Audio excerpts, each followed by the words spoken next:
Mon nom est Monique Chartrand, je suis directrice générale de Communautique. Communautique, c'est un organisme communautaire qui est né avec l'arrivée de l'Internet comme un outil potentiel de développement économique et social et communautaire et aussi un grand potentiel au niveau de l'éducation. On s'est donné comme mission de donner accès au plus grand nombre aux technologies. Au cours des dernières années, on a vu que les technologies, les enjeux des technologies devenaient de plus en plus immenses. Donc, on s'est repositionné dans un contexte plus d'innovation en se disant que comme citoyens, comme usagers, si on pouvait participer au développement de la technologie et des usages, il y aurait plus de chances que ça corresponde à nos besoins. Mon nom, c'est Johan.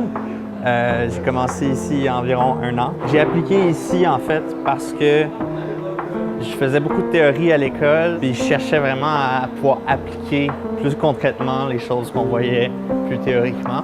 Le premier défi, évidemment, l'aspect contact avec le public. On rencontre vraiment des gens de tout plein de bagages. Si un ingénieur vient ici, puis si un artiste vient ici, c'est pas la même chose.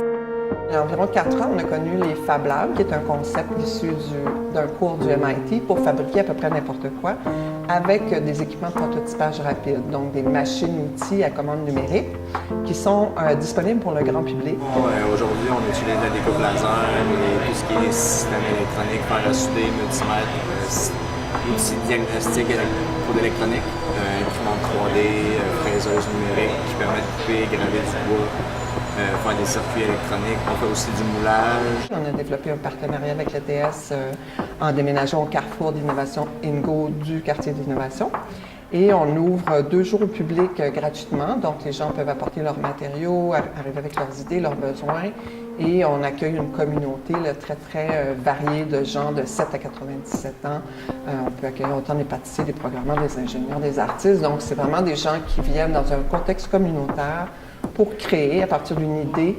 Moi, j'ai fait un stage chez Communautique de profession, je suis designer industriel.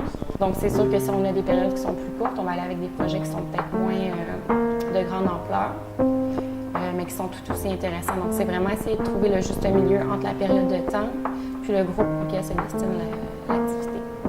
Un Fab Lab, c'est un lieu de rencontre entre toute personne créative, puis les facilitateurs. C'est aussi beaucoup l'idée de coopération, collaboration qui est mise de l'avant.